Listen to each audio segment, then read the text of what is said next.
कृष्णं वन्दे मन्त्रपाशधरं दिव्यार्भकाकृतिं शिखाबन्धत्रयोपेतं भीष्मीमध्वकरार्चितं कृष्णाय वासुदेवाय हरये परमात्मने प्रणतक्लेशनाशाय गोविन्दाय नमो नमः।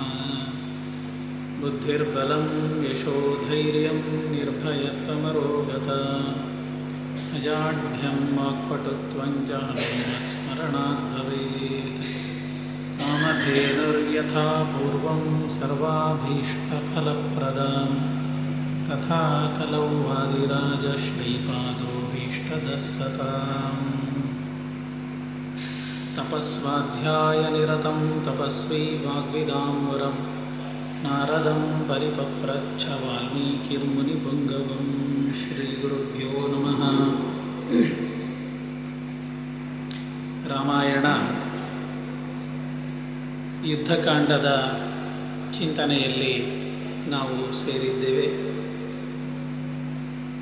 ಈಗಾಗಲೇ ಸುಮಾರು 105 ಸರ್ಗಗಳನ್ನು ನಾವು ಹತ್ರ ದಾಟಿದ್ದೇವೆ. ಈ ಹೊತ್ತು ನಾವು ನೋಡಲಿಕ್ಕಿರುವ ಭಾಗ ಅಗಸ್ತ್ಯ ಮಹರ್ಷಿಗಳು ರಾಮನಿಗೆ ಯುದ್ಧರಂಗದಲ್ಲಿ ಉಪದೇಶಿಸಿದ ಒಂದು ಅತ್ಯಂತ ವಿಶಿಷ್ಟವಾದ ಸ್ತೋತ್ರ ಭಾಗ ಅಥವಾ ಮಂತ್ರ ಭಾಗ ಅಂತಲೂ ಕರಿಬಹುದು. ಅದರ ಬಗ್ಗೆ ನಾವು ನೋಡಲಿಕ್ಕೆ ಉಂಟು. ಪ್ರಾರಂಭದಲ್ಲಿ ಏನಾಯಿತು, ರಾಮನ ಜೊತೆಗೆ ಯುದ್ಧವನ್ನು ನಡೆಸ್ತಾ ರಾವಣ ಒಂದು ಹಂತದಲ್ಲಿ ಸೋತು ಬಿಡ್ತಾನೆ. ಆ ಹೊತ್ತಿಗೆ ರಾವಣನ ಸಾರಥಿ ಒಂದು ಉಪಾಯ ಮಾಡ್ತಾನೆ. ತಕ್ಷಣ ಯುದ್ಧರಂಗದಿಂದ ರಾವಣನ ರಥವನ್ನು ಓಡಿಸ್ತಾ ಅರಮನೆಗೆ ಬಂದು ಬಿಡ್ತಾನೆ. ಯಾಕಂದರೆ ರಥದಲ್ಲಿರುವ ವ್ಯಕ್ತಿ ಯುದ್ಧ ಮಾಡಲಿಕ್ಕೆ ಸಾಧ್ಯ ಇಲ್ಲ, ಶಕ್ತಿ ಕಳ್ಕೊಂಡು ಬಿಟ್ಟಿದ್ದಾನೆ ಅನ್ನುವ ಪರಿಸ್ಥಿತಿ ಮುಟ್ಟಿದಾಗ ಅದು ಸಾರಥಿಯ ಧರ್ಮ ಮತ್ತು ಕರ್ತವ್ಯ. ಏನಕೇನ ಪ್ರಕಾರೇಣ ರಥಿಕನನ್ನು ರಕ್ಷಿಸಬೇಕು. ಆ ಕಾರಣದಿಂದ ಬುದ್ಧಿವಂತನಾದ ಸಾರಥಿ ತಕ್ಷಣ ಯುದ್ಧರಂಗದಿಂದ ರಥವನ್ನು ತಿರುಗಿಸಿ ನೇರವಾಗಿ ರಾವಣನ ಅರಮನೆಗೆ ಬಂದು ಮುಟ್ಟಿಸ್ತಾನೆ. ಸ್ವಲ್ಪ ಹೊತ್ತಿನಲ್ಲಿ ರಾವಣನಿಗೆ ಎಚ್ಚರ ಆಗ್ತದೆ, ಪ್ರಜ್ಞೆ ಎಲ್ಲ ಬರ್ತದೆ, ನಾನು ಎಲ್ಲಿದ್ದೇನೆ ಅಂತೆಲ್ಲ ಕೇಳಿದಾಗ ಸಾರಥಿ ಹೇಳ್ತಾನೆ, ಸ್ವಾಮಿ, ಈಗ ನೀವು ಮತ್ತೆ ಅರಮನೆಗೆ ಬಂದಿದ್ದೀರಿ. ರಾಮನ ಜೊತೆಗಿನ ಯುದ್ಧದಲ್ಲಿ ರಾಮ ಬಾಣದ ಪೆಟ್ಟನ್ನು ತಾಳದೆ ನೀವು ನಿರ್ವೀರ್ಯರಾದ ಪ್ರಸಂಗದಲ್ಲಿ ನಿಮ್ಮನ್ನು ಉಳಿಸ್ಲಿಕ್ಕೋಸ್ಕರ ನಾನು ವಾಪಸ್ ಕರೆತಂದೆ ಅಂತ ಅಂತಾನೆ. ಅಷ್ಟು ಹೇಳಿದ್ದೇ ತಡ. ಏನು ಸಿಟ್ಟು ರಾವಣನಿಗೆ. ಒಂದು ಸಾರಥಿಗೆ ಬೈತಾನೆ, ನನ್ನ ಮರ್ಯಾದೆ ಎಲ್ಲ ತೆಗ್ದಿ ನೀನು. ಇಷ್ಟರವರೆಗೆ ಯುದ್ಧರಂಗದಲ್ಲಿ ಬೆನ್ನು ತೋರಿಸಿ ಬಂದ ವ್ಯಕ್ತಿತ್ವವೇ ಅಲ್ಲ ರಾವಣನದ್ದು. ಯಾವತ್ತಿದ್ರೂ ಕೂಡ ಎದೆ ಕೊಟ್ಟು ಮುಖ ಕೊಟ್ಟು ಹೋರಾಡಿ ಜಯಿಸಿ ಬಂದಂತಹ ವ್ಯಕ್ತಿತ್ವ ನಂದು. ಇಂತಹ ನನ್ನನ್ನು ಇಷ್ಟು ಸಮಯದಿಂದ ನೋಡ್ತಾ ಬಂದ ನೀನು ರಾಮನ ಜೊತೆಗಿನ ಈ ನಿರ್ಣಾಯಕ ಯುದ್ಧದಲ್ಲಿ ಈ ರೀತಿ ಕರೆತಂದಿದ್ದಿ ಅಂತಂದರೆ ಯಾಕೋ ನಿನ್ನ ವರ್ತನೆಯ ಬಗ್ಗೆ ನನಗೆ ಸಂಶಯ ಉಂಟು ಅನ್ನುವಲ್ಲಿಯವರೆಗೆ ಸಾರಥಿಗೆ ರಾವಣ ಚೆನ್ನಾಗಿ ಬೈದು ಬಿಡ್ತಾನೆ. ನೋಡಿ, ಆ ಕಾಲದಲ್ಲಿ ಈ ರಾಜರಿಗೆ ಅತ್ಯಂತ ಹೆಚ್ಚಾಯಿತು. ರಾಜರಿಗೆ ಅತ್ಯಂತ ಆಪ್ತ ಸ್ಥಾನದಲ್ಲಿದ್ದ ವ್ಯಕ್ತಿಗಳು ಸಾರಥಿಗಳು. ಇವ ಎಲ್ಲಿಗೆ ಹೋಗ್ತಾನೆ, ಏನು ಮಾಡ್ತಾನೆ, ಇವನ ಸ್ಥಿತಿ ಗತಿ ಚಲನ ವಲನ ಎಲ್ಲ ಬಹುಶಃ ಅರಮನೆಯ ರಾಣಿ ಪರಿವಾರಕ್ಕೂ ಗೊತ್ತಿರದ ಸೂಕ್ಷ್ಮಗಳೆಲ್ಲ ಸಾರಥಿಗೆ ಗೊತ್ತಿತ್ತು ಕಾಣುತ್ತದೆ. ನಾವು ಹಿಂದೆ ನೋಡ್ತೇವೆ, ದಶರಥನ ಸಾರಥಿಯೂ ಮಂತ್ರಿಯೂ ಆದ ಸುಮಂತ್ರ ಯಾವ ರೀತಿಯಲ್ಲಿ ದಶರಥ ರಾಮನ ಜೊತೆಗೆಲ್ಲ ವ್ಯವಹರಿಸ್ತಾ ಇದ್ದ ಅಂತ. ಹಾಗೆ ರಾವಣ ಹೀಗೆ ಬೈದಾಗ ಆ ಸಾರಥಿಗೆ ಸಿಟ್ಟು ತಡ್ಕೊಳ್ಳಿಕ್ಕಾಗೋದಿಲ್ಲ. ಅವ ಯಾವ ರೀತಿಯಲ್ಲಿ ರಾವಣ ಅವರ ಮೇಲೆ ರೇಗಾಡ್ತಾನೆ, ಆ ಎಲ್ಲ ಪ್ರಶ್ನೆಗಳಿಗೂ ಕೂಡ ಸಾರಥಿ ರಾವಣನಿಗೆ ಶಾಂತಚಿತ್ತನಾಗಿ ಉತ್ತರ ಕೊಡ್ತಾನೆ. ಸ್ವಾಮಿ, ರೇಗಾಡ್ತಾ ಅನೇಕ ಮಾತುಗಳನ್ನೆಲ್ಲ ಹೇಳಿದ್ರಿ ಅಲ್ಲ ನನ್ನ ಬಗ್ಗೆ. ನೀವು ತಿಳ್ಕೊಂಡಷ್ಟು ಸಣ್ಣ ವ್ಯಕ್ತಿ ನಾನಲ್ಲ ಹೇಳ್ತಾನೆ. ನಾನು ಸಾರಥಿ ಇರಬಹುದು, ಆದರೆ ನೀವು ನನ್ನನ್ನು ಯಾವ ರೀತಿ ತಿಳ್ಕೊಂಡು ಮಾತಾಡ್ತಾ ಇದ್ದೀರಿ ಆ ರೀತಿಯ ವ್ಯಕ್ತಿ ನಾನಲ್ಲ. ನ ಭೀತೋಸ್ಮಿ ನ ಮೂಢೋಸ್ಮಿ ನೋಪಜಪ್ತೋಪಿ ಶತ್ರುಭಿ ನ ಪ್ರಮತ್ತೋ ನ ನಿಸ್ನೇಹೋ ವಿಸ್ಮೃತಾಚ ಸತ್ಕ್ರಿಯ ನ ಚ ವಿಸ್ಮೃತಾಚ ಸತ್ಕ್ರಿಯ. ಒಬ್ಬ ರಣರಂಗದಲ್ಲಿ ಯುದ್ಧವನ್ನು ನಡೆಸ್ತಾ ಇರುವ ಸಾರಥಿ ತನ್ನ ರಥಿಕನನ್ನು ಯುದ್ಧರಂಗದಿಂದ ವಾಪಸ್ ಕರ್ಕೊಂಡು ಬರಬೇಕಾದ್ರೆ ಏನೆಲ್ಲ ಕಾರಣಗಳುಂಟು, ನಿಮಿತ್ತಗಳು ಏನೆಲ್ಲ ಆಗ್ತದೆ. ಆ ಸಾರಥಿ ಎಷ್ಟು ಚೆನ್ನಾಗಿ ಹೇಳ್ತಾನೆ ನೋಡಿ. ಫಸ್ಟ್ ಕಾರಣ ಏನು? ಭಯ. ರಥಿಕ ಸಾಯ್ತಾನೆ, ಸಾರಥಿ ನಾನೂ ಸಾಯ್ತೇನೆ ಅನ್ನುವ ಭಯ ಯಾವ ಮನುಷ್ಯನನ್ನು ಕೂಡ ಹಂದಾಡಿಸಿಬಿಡ್ತದೆ. ಆದ್ದರಿಂದ ಯುದ್ಧರಂಗದಿಂದ ವಾಪಸ್ ಬರಲಿಕ್ಕಿರುವ ಮುಖ್ಯ ಕಾರಣ ಪ್ರಾಣಭಯ. ಸಾರಥಿ ಹೇಳ್ತಾನೆ, ಈ ಸಾರಥಿಗೆ ಪ್ರಾಣಭಯ ಇಲ್ಲ. ನ ಭೀತೋಸ್ಮಿ, ಭಯದಿಂದ ಯುದ್ಧರಂಗದಿಂದ ನಾನು ಪಲಾಯನ ಮಾಡಿದ್ದಲ್ಲ, ತಿಳ್ಕೊಳ್ಳಿ. ಹಾಗಾದರೆ ಮೂರ್ಖತನದಿಂದ ಮಾಡಿದ್ದ. ಮೂರ್ಖತನ ಅಂದರೆ ಯಾರು ಯುದ್ಧ ಮಾಡಲಿಕ್ಕೆ ಕೂತಿದ್ದಾನೆ ಆ ವ್ಯಕ್ತಿಯ ಶೌರ್ಯ, ಪೌರುಷ, ಸಾಮರ್ಥ್ಯಗಳು ಅರ್ಥ ಆಗದೆ ರಾಮನ ಜೊತೆಗಿನ ಯುದ್ಧದಲ್ಲಿ ನನ್ನ ದಣಿ ಸೋತು ಹೋಗಬಹುದು, ಪ್ರಾಣ ಕಳೆದುಕೊಳ್ಳಬಹುದು ಅನ್ನುವ ಮೂರ್ಖತನದಿಂದಲೂ ನಾನು ಮಾಡಿದ್ದಲ್ಲ. ಯುದ್ಧದ ಪರಿಸ್ಥಿತಿ ಇನ್ನು ಸ್ವಲ್ಪ ಸಮಯ ಮುಂದುವರಿತಿದ್ರೆ ಕಥೆ ಬೇರೆ ಆಗ್ತಿತ್ತು. ಆದ್ದರಿಂದ ಮೂರ್ಖತನದಿಂದಲೂ ನಾನು ಈ ಕೆಲಸ ಮಾಡಿದ್ದಲ್ಲ. ಮತ್ತೆ ಹೇಳ್ತಾನೆ, ನೋಪಜಪ್ತೋಪಿ ಶತ್ರುಭಿ. ಹೀಗೆ ಮಾಡುವಂತ ಯಾರಾದರೂ ವಿರೋಧ ಪಕ್ಷದವರು ನನ್ನ ಹತ್ರ ಬಂದು ಕಿವಿಯಲ್ಲಿ ಹೇಳಿದ್ದನ್ನು ಕೇಳಿಯೂ ನಾನು ಮಾಡಿದ್ದಲ್ಲ. ವಿರೋಧ ಪಕ್ಷದವರು ಹಣವನ್ನು, ಧನವನ್ನು ಆಮಿಷವನ್ನಾಗಿ ಕೊಟ್ಟು ನಿನ್ನ ಒಡೆಯನಿಗೆ ವಿರುದ್ಧವಾಗಿ ನಡ್ಕೊಳ್ಳು ಅಂತ ಹೇಳಿದರೆ ಆ ಮಾತನ್ನು ಕೇಳುವ ಜಾಯಮಾನ ನನ್ನದಲ್ಲ, ನನ್ನನ್ನು ತಪ್ಪು ತಿಳ್ಕೊಳ್ಬೇಡಿ. ನ ಪ್ರಮತ್ತೋ ನ ನಿಸ್ನೇಹ, ನಾನು ಅತಿಯಾದ ಅಹಂಕಾರದಿಂದಲೂ ಮಾಡಿದ್ದಲ್ಲ, ನಿಮ್ಮ ಬಗೆಗೆ ಪ್ರೀತಿ ಗೌರವ ಇಲ್ಲದೆಯೂ ಮಾಡಿದಲ್ಲ. ವಿಸ್ಮೃತ ನ ಚ ಸತ್ಕ್ರಿಯ, ನೀವು ನನ್ನ ವಿಷಯದಲ್ಲಿ ಮಾಡಿದ ಒಳ್ಳೆಯ ಉಪಕಾರಗಳೆಲ್ಲವೂ ಕೂಡ ನನ್ನ ಮನಸ್ಸಿನಲ್ಲುಂಟು. ಆದ್ದರಿಂದ ಈ ಸಾರಥಿಯ ಬಗ್ಗೆ ಪೂರ್ಣ ನಂಬಿಕೆ, ವಿಶ್ವಾಸವನ್ನು ನೀವು ಇಟ್ಕೊಳ್ಬಹುದು, ನಾನು ತಪ್ಪು ಮಾಡಲಿಲ್ಲ ಅಂತ ಸಾರಥಿ ಧೈರ್ಯದಿಂದ ರಾವಣನ ಹತ್ರ ಮಾತಾಡ್ತಾನೆ.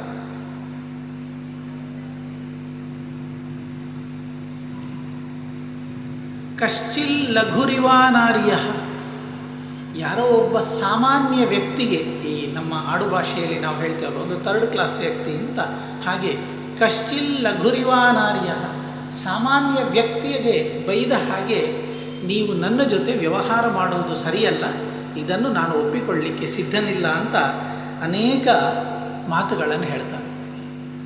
ಸಾರಥಿ ಆದವನ ಜವಾಬ್ದಾರಿ ಎಷ್ಟು ದೊಡ್ಡದು ಯುದ್ಧರಂಗದಲ್ಲಿ, ಅದು ರಾವಣನ ಸಾರಥಿಯಿಂದ ಕಲಿಬೇಕು. ಅವ ಹೇಳ್ತಾನೆ, ದೇಶಕಾಲೌಚ ವಿಜ್ಞೇಯೋ ಲಕ್ಷಣಾನಿ ಇಂಗಿತಾನಿ ಚ ದೈನ್ಯಂ ಖೇದಶ್ಚ ಹರ್ಷಶ್ಚ ರಥಿನಶ್ಚ ಬಲಾಬಲಂ. ಅವ ಮೊದಲು ಹೇಳುವುದು ದೇಶಕಾಲೌಚ ವಿಜ್ಞೇಯಂ. ಸಾರಥಿಯ ಮೊದಲ ಕರ್ತವ್ಯ, ತಾನು ಯಾವ ಪ್ರದೇಶದಲ್ಲಿ ಯುದ್ಧ ಮಾಡ್ತಾ ಇದ್ದೇನೆ, ಯಾವ ಹೊತ್ತಿನಲ್ಲಿ ಯುದ್ಧ ಮಾಡ್ತಾ ಇದ್ದೇನೆ.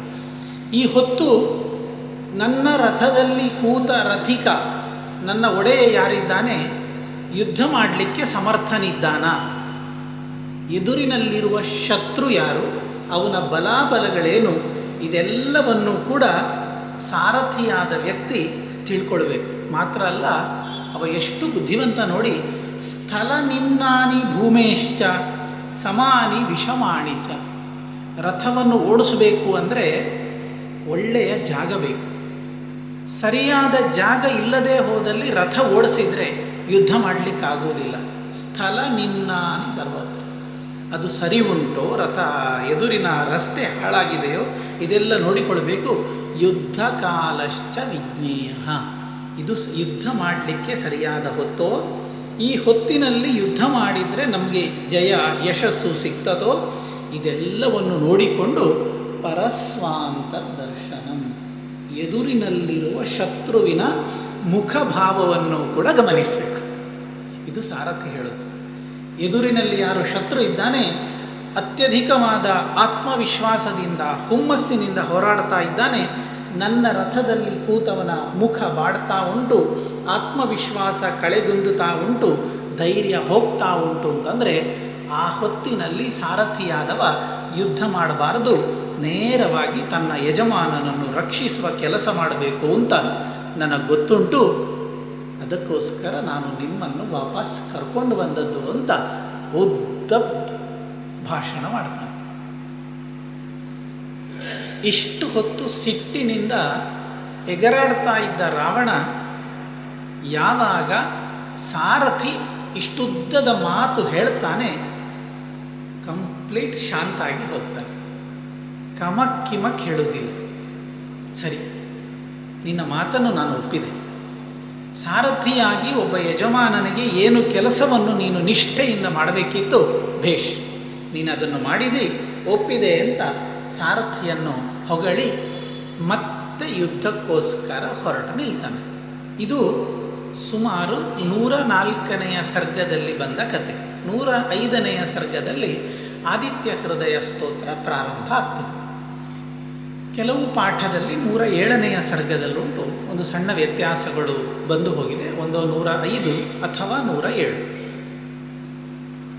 ಈಗಾಗಲೇ ರಾಮನ ಜೊತೆಗಿನ ಯುದ್ಧ ಮಾಡಿ ಒಂದು ಹಂತದಲ್ಲಿ ಸೋತು ಸಾರಥಿ ವಾಪಸ್ ಕರ್ಕೊಂಡು ಹೋದ ನಂತರ ಮತ್ತೆ ತನ್ನ ಬಲವನ್ನು ಸೈನ್ಯವನ್ನೆಲ್ಲ ಒಟ್ಟು ಸೇರಿಸಿ ಗೆಲ್ತೇನೆ ಅನ್ನುವ ಆತ್ಮವಿಶ್ವಾಸವನ್ನು ಸಂಪೂರ್ಣ ಕಳ್ಕೊಂಡ ರಾವಣ ಯುದ್ಧರಂಗಕ್ಕೆ ಬಂದಿದ್ದಾನೆ. ಆ ಭಾಗದಿಂದ ಆದಿತ್ಯ ಹೃದಯ ಪ್ರಾರಂಭ ಆಗ್ತದೆ.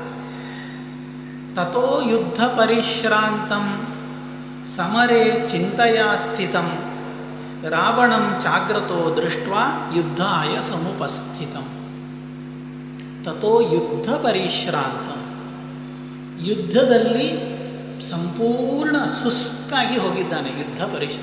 ಸಮರೇ ಚಿಂತೆಯ ಸ್ಥಿತಂ, ಇನ್ನು ಏನಾಗ್ತದೆ ಮುಂದೆ, ಇಷ್ಟರವರೆಗೆ ಆದದ್ದು ಎಲ್ಲ ಗೊತ್ತುಂಟು. ತನ್ನ ದೊಡ್ಡ ಸೈನ್ಯ, ಮಗ, ತಮ್ಮ, ಬಹುದೊಡ್ಡ ಅಧಿಕಾರಿಗಳು ಎಲ್ಲರನ್ನು ಕಳ್ಕೊಂಡು ಏಕಾಂಗಿ ವೀರನಾಗಿ ಯುದ್ಧರಂಗದಲ್ಲಿ ಬಂದ ರಾವಣನ ಮನಸ್ಸಿನಲ್ಲಿ ಹಿಂದೆ ಕಳ್ಕೊಂಡ ಭಯ, ಮುಂದೆ ಕಳ್ಕೊಳ್ಳಿಕ್ಕಿರುವುದರ ಭಯ ಎರಡೂ ಕೂಡ ಸೇರಿಕೊಂಡು ಅದರ ಜೊತೆಗೆ ನಿರಂತರ ಯುದ್ಧದಿಂದ ಶರೀರ ಆಯಾಸ ಜರ್ಜರಿತವಾಗಿ ಹೋಗಿದೆ.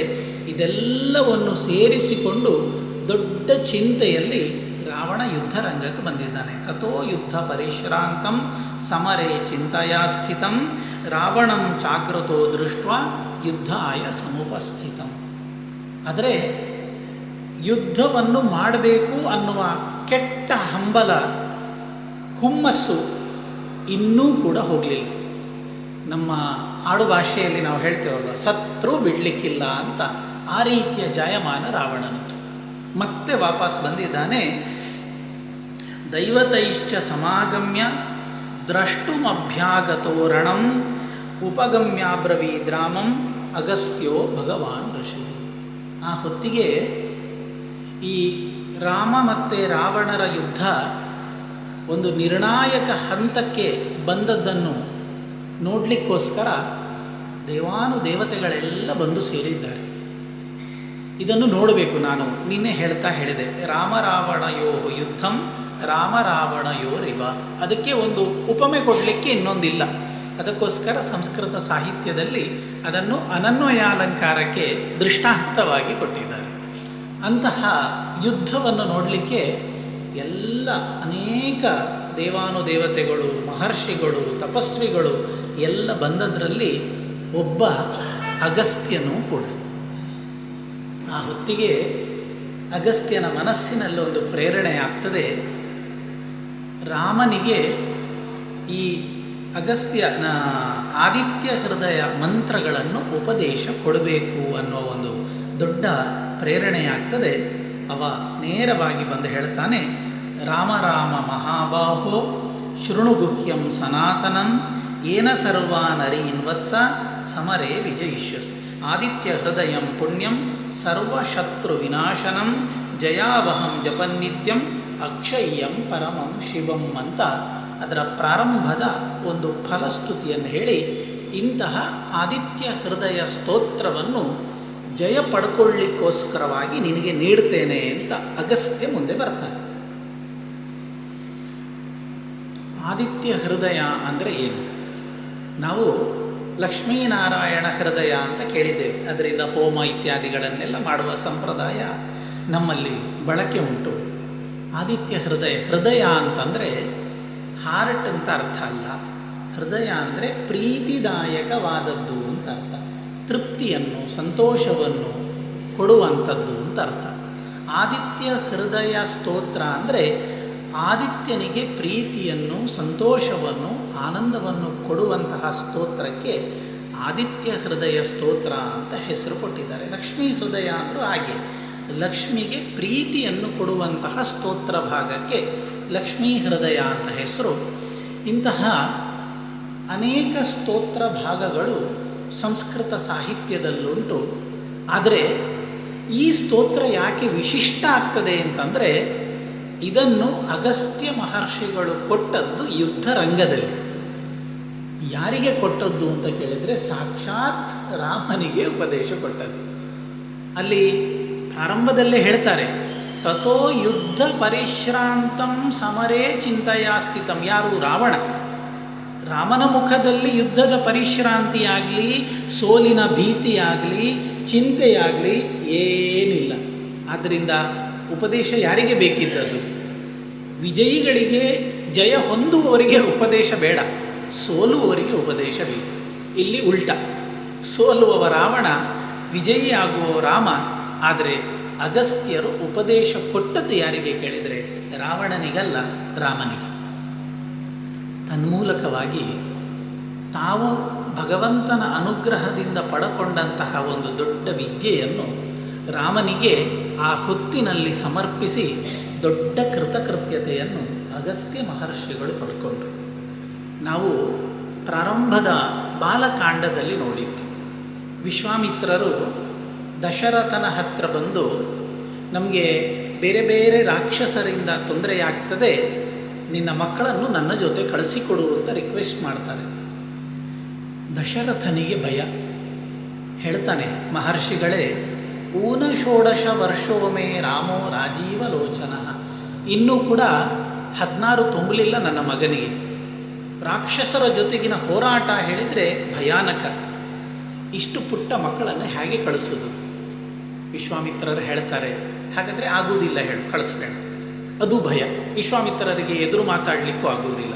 ಕೊನೆಗೆ ಭಯದಿಂದ ರಾಮ ಲಕ್ಷ್ಮಣರನ್ನು ಕಳುಹಿಸಿದರೆ ಅವರನ್ನು ಕರ್ಕೊಂಡು ಬಂದಂಥ ವಿಶ್ವಾಮಿತ್ರರು ಕಾಡಿನಲ್ಲಿ ಅನೇಕ ಮಂತ್ರಗಳ ಉಪದೇಶವನ್ನು ಭಗವಂತನಿಗೆ ಕೊಡ್ತಾರೆ. ವಿಶ್ವಾಮಿತ್ರರು ಸಾಮಾನ್ಯ ಅಲ್ಲ. ಗಾಯತ್ರಿ ಮೊದಲಾದಂತಹ ವ್ಯಾಕೃತಿ ಸಹಿತವಾದ ಗಾಯತ್ರಿ ಮಂತ್ರವನ್ನು ಸಾಕ್ಷಾತ್ಕರಿಸಿ ಸಿದ್ಧಿಯನ್ನು ಪಡೆದಂತಹ ಮಹಾತ್ಮ.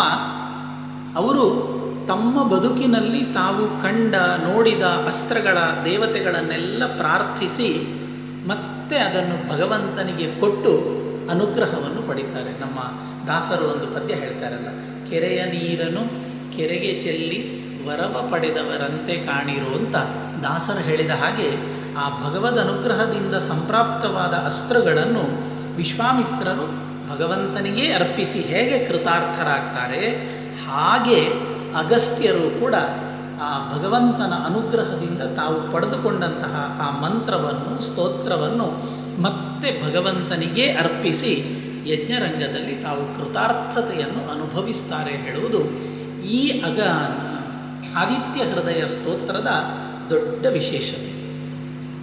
ಆದ್ದರಿಂದ ಇದರ ಫಲವನ್ನು ಹೇಳುವಾಗ ಬೇರೆ ಬೇರೆ ಫಲಗಳನ್ನು ಹೇಳ್ತಾರೆ. ಅದರಲ್ಲಿ ಮುಖ್ಯ ಫಲ ಏನು? ಆ ಅಗಸ್ತ್ಯರು ರಾಮನಿಗೆ ಈ ಸ್ತೋತ್ರವನ್ನು ಯಾಕಾಗಿ ಉಪದೇಶ ಮಾಡಿದ್ದು ಅಂದರೆ, ಸರ್ವಾನ್ ಅರೀನ್, ಎಲ್ಲ ರೀತಿಯ ಶತ್ರುಗಳನ್ನು ವತ್ಸ ಸಮರೇ ವಿಜಯಿಷ್ಯಸಿ, ಎಲ್ಲ ಶತ್ರುಗಳನ್ನು ಕೂಡ ಸೋಲಿಸಿ ಜಯವನ್ನು ಪಡ್ಕೊಳ್ತಿ, ಅದಕ್ಕೋಸ್ಕರ ಈ ಮಂತ್ರ ನಿನಗೆ ಸಹಾಯ ಮಾಡ್ತದೆ. ಅಲ್ಲ, ಅಗಸ್ತ್ಯರಿಗೆ ಗೊತ್ತಿಲ್ಲ. ಈಗ ಸರ್ವಾನ್ ಅರೀನ್ ಅಂತ ಹೇಳಿದರೆ ಅದು ಬಹುವಚನ, ಎಲ್ಲ ಶತ್ರುಗಳನ್ನು ಅಂತ ಅರ್ಥ. ಈಗ ರಾಮನ ಮುಂದೆ ಬಹುವಚನ ಇಲ್ವೇ ಇಲ್ವ, ಏಕವಚನ ಮಾತ್ರ, ರಾವಣ ಒಬ್ಬನೇ ಇರುತ್ತೆ, ಮತ್ತು ಯಾವ ಶತ್ರುಗಳಿಲ್ಲ, ಮತ್ತು ಎಲ್ಲ ಶತ್ರುಗಳು ಹೋಗಿ ಆಗಿದೆ.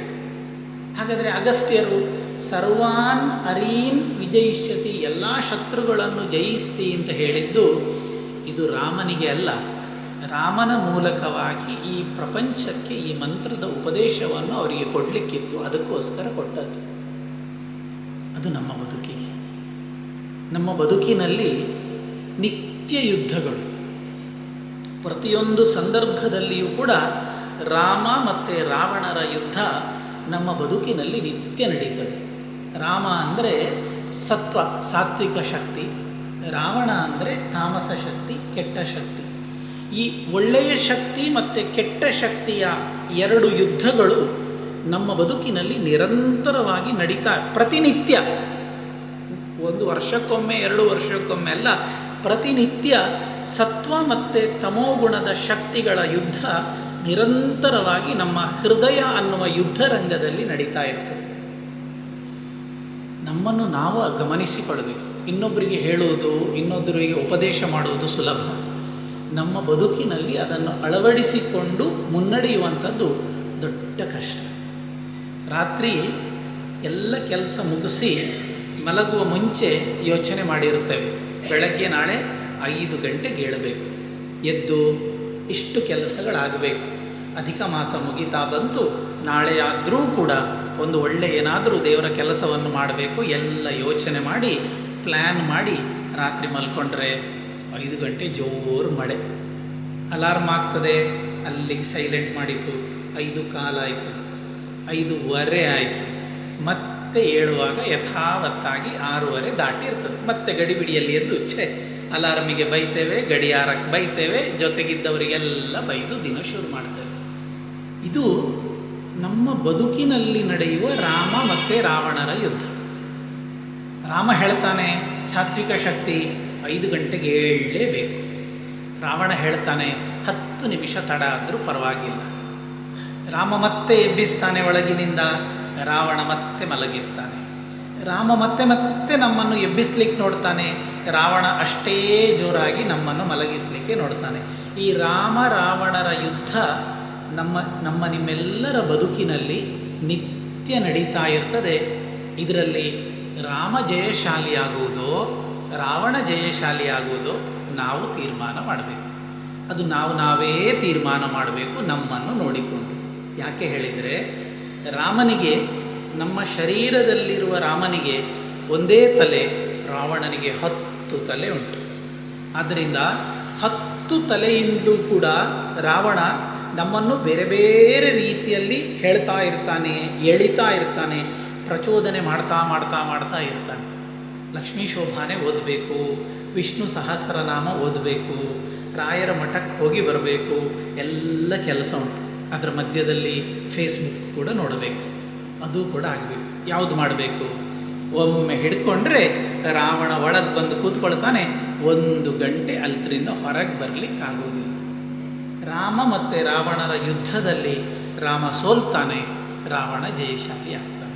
ಇದು ನಿಮ್ಮೆಲ್ಲರ ಬದುಕಿನಲ್ಲಿ ನಿತ್ಯ ದೃಷ್ಟಾಂತ ಕೊಟ್ಟದ್ದು ಕೇವಲ ಉಪದೇಶಕ್ಕಲ್ಲ, ಇದು ನಮ್ಮ ಬದುಕಿನಲ್ಲಿ ನಡೆಯುವ ನಿತ್ಯ ಬದುಕಿನ ಚಿತ್ರಣ. ಆದ್ದರಿಂದಾಗಿ ನಿಮ್ಮ ಮುಂದೆ ನಾನು ನಿವೇದಿಸಿಕೊಳ್ತಾ ಇದ್ದೇನೆ, ನಮ್ಮನ್ನು ಸೇರಿಸಿಕೊಂಡು ಹೇಳ್ತಾ ಇದ್ದೇನೆ. ಉಪನ್ಯಾಸ ಉಂಟು, ಓದಬೇಕು, ಅದಕ್ಕೋಸ್ಕರ ಒಂದಿಷ್ಟು ಪೂರ್ವ ಸಿದ್ಧತೆಗಳನ್ನು ಮಾಡಿಕೊಡಬೇಕು. ಒಂದು ಮನಸ್ಸು ಹೇಳ್ತದೆ, ಈ ಹಿಂದೆ ಮಾಡಿದ್ದಿ ರಾಮಾಯಣ, ಓದಿದ್ದು ಸಾಕು ಅಂತದೆ. ಒಂದು ಮನಸ್ಸು ಹೇಳ್ತದೆ, ಎಷ್ಟು ಓದಿದ್ರು ಇನ್ನೊಮ್ಮೆ ಓದು, ಇನ್ನೊಮ್ಮೆ ನೋಡಿಕೊಳ್ಳು ಅಂತ. ಆಗ ರಾಮ ಹೇಳ್ತಾನೆ, ರಾಮಾಯಣ ಓದು.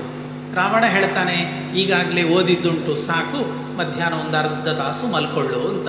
ಈ ರಾಮ ಮತ್ತು ರಾವಣರ ಯುದ್ಧದಲ್ಲಿ ಕೊನೆಗೆ ರಾವಣ ಅರ್ಧ ತಾಸು ಅಂತ ಇದ್ದದ್ದನ್ನು 1 ತಾಸಿನವರೆಗೆ ನಮ್ಮನ್ನು ಮಲಗಿಸಿ ಬಿಡ್ತಾನೆ. ಹೀಗೆ ಇದೆಲ್ಲ ಯುದ್ಧಗಳು, ರಾಮ ರಾವಣರ ಯುದ್ಧ ನಮ್ಮ ಬದುಕಿನ ನಿತ್ಯ ಕಥೆ. ಈ ಯುದ್ಧದಲ್ಲಿ ನಮ್ಮ ಒಳಗಿರುವ ರಾಮ ಜಯಶಾಲಿ ಆಗಬೇಕು ಅಂದರೆ ಆದಿತ್ಯ ಹೃದಯ ಸ್ತೋತ್ರ ಬೇಕು.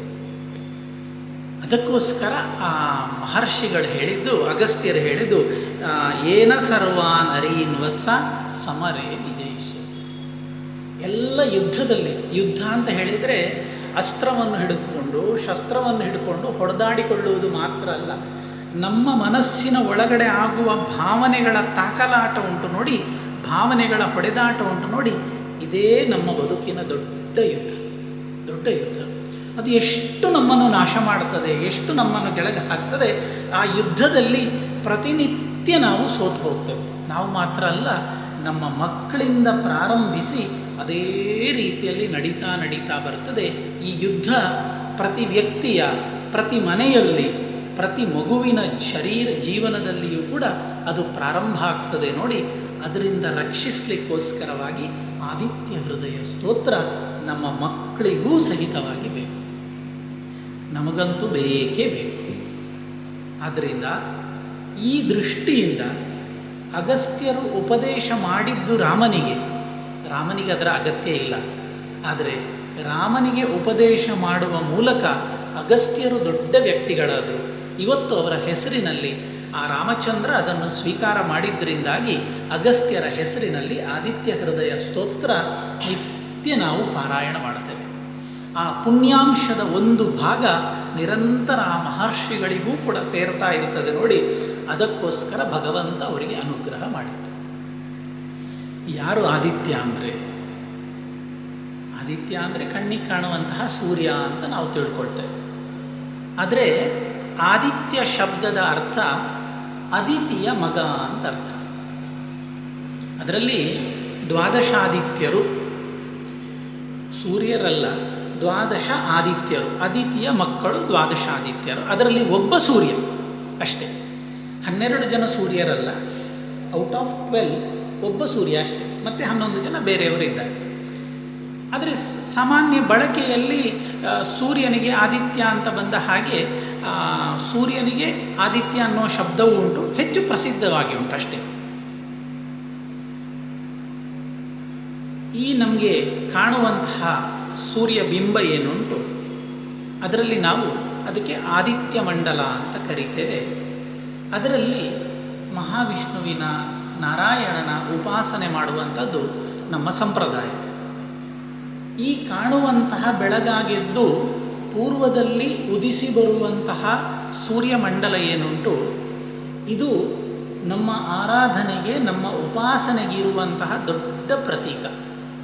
ಅದಕ್ಕೋಸ್ಕರ ಆಚಾರ್ಯ ಮಧ್ವರು ಹೇಳಿದ್ದು ಧ್ಯೇಯ ಸದಾ ಸವಿತೃಮಂಡಲ ಮಧ್ಯವರ್ತಿ ನಾರಾಯಣ. ಆ ಸವಿತೃಮಂಡಲದ ಮಧ್ಯದಲ್ಲಿರುವಂತಹ ನಾರಾಯಣನನ್ನು ನಿತ್ಯ ನಾವು ಧ್ಯಾನ ಮಾಡಬೇಕು ಅಂತ ಹೇಳಿ ನಮಗೆ ಗಾಯತ್ರಿ ಮಂತ್ರವನ್ನು ಉಪದೇಶ ಕೊಟ್ಟದ್ದು. ಯಾಕೆ ಈ ಆದಿತ್ಯನನ್ನೇ ಹೇಳಿದ್ದು? ಪ್ರೋದ್ಯದ ಆದಿತ್ಯ ವರ್ಣಶ್ಚ ಅಂತ ಆದಿತ್ಯ ಶಬ್ದವನ್ನು ಅವರು ಕೂಡ ಉಪಯೋಗ ಮಾಡಿ ತೋರಿಸಿದ್ದಾರೆ ನಮಗೆ. ಯಾಕೆ ನಮಗೆ ಆದಿತ್ಯನನ್ನೇ ಕೊಟ್ಟದ್ದು? ಚಂದ್ರ ಇದ್ದಾನೆ, ಆದಿತ್ಯ ಹಾಕಬೇಕು, ನೂರಾರು ನಕ್ಷತ್ರಗಳಿದ್ದಾವೆ, ಇದೆಲ್ಲವನ್ನು ಬಿಟ್ಟು ಆದಿತ್ಯನನ್ನು ಯಾಕೆ ಕೊಟ್ಟದ್ದು ಅಂದರೆ ನಮ್ಮ ಮನಸ್ಸಿನ ಅನುಸಂಧಾನಕ್ಕೆ, ಮನಸ್ಸಿನಲ್ಲಿ ಆ ಚಿತ್ರಣವನ್ನು ಸ್ವೀಕಾರ ಮಾಡಿಕೊಂಡು ಗಟ್ಟಿಯಾಗಿ ಇಟ್ಟುಕೊಳ್ಳಿಕ್ಕಾಗುವಂತಹ ದೊಡ್ಡ ಪ್ರತೀಕ ಹೇಳಿದರೆ ಸೂರ್ಯ. ಆ ಸೂರ್ಯನಷ್ಟು ನಮ್ಮ ಮನಸ್ಸಿನಲ್ಲಿ ಅಚ್ಚಳಿಯದೆ ಕೂತ್ಕೊಳ್ಳುವಂತಹ ಮತ್ತೊಂದು ಪ್ರತೀಕ ಯಾವುದು ಕೂಡ ಇಲ್ಲ. ಒಂದು ವಿಗ್ರಹ ನೋಡುತ್ತೇವೆ, ಭಾರಿ ಚಂದ ಉಂಟು, ಇನ್ನೊಂದು ದಿಕ್ಕಿಗೆ ಹೋದಾಗ ಅದು ಇದಕ್ಕಿಂತಲೂ ಚಂದ ಉಂಟು, ಆಗ ಹಿಂದಿದ್ದು ಮರೆತು ಬಿಡ್ತೇವೆ. ಹೀಗೆ 10 ವಿಗ್ರಹಗಳನ್ನು ನೋಡಿದಾಗ ಯಾವುದರ ಚಿತ್ರವೂ ಕೂಡ ನಮ್ಮ ಮನಸ್ಸಿನಲ್ಲಿ ಸ್ಥಿರವಾಗಿ ನಿಲ್ಲುವುದಿಲ್ಲ, ಮರೆತು ಬಿಡುತ್ತದೆ. ಅಪರೂಪಕ್ಕೆ ಒಂದೊಂದು ಚಿತ್ರಗಳು ಮಾತ್ರ ಉಳಿದು ಬಿಡುತ್ತದಲ್ಲದೆ ಎಲ್ಲವೂ ಉಳಿಯುವುದು.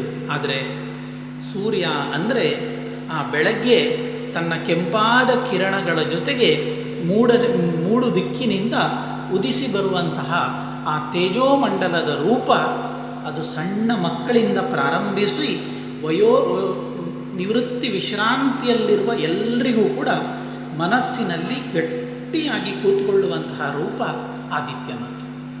ಆದ್ದರಿಂದ ಅದನ್ನು ನಮ್ಮ ಮನಸ್ಸಿನಲ್ಲಿ ಇಟ್ಟು ಧ್ಯಾನ ಮಾಡಲಿಕ್ಕೆ ತುಂಬ ಸಹಾಯ ಆಗ್ತದೆ.